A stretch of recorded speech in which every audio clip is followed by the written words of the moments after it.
Hoje a gente vai fazer aqui um aviãozinho de papel. Ó, tá vendo? Eu uso assim com lista de compras.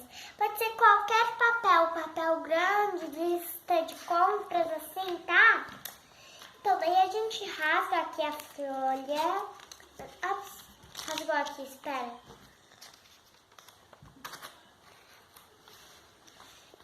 Daí a gente faz uma dobradura aqui, ó. Que tem que estar certinho. Tem aqui. Daí a gente abre e fecha aqui. Daí a gente faz assim, do mesmo tamanho, tá? E a gente dobra aqui, faz assim e assim.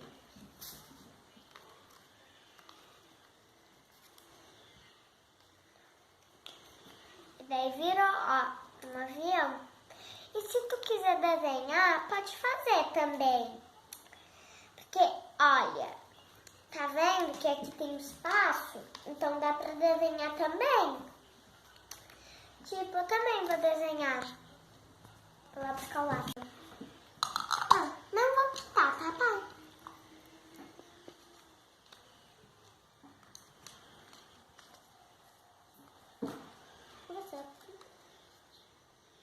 Preciso de alguma coisa. Bota na mesa.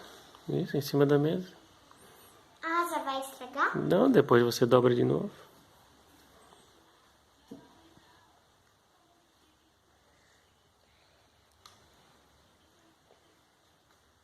Viu?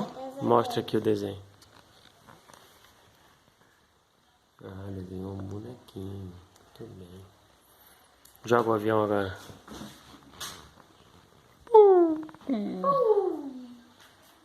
Deu?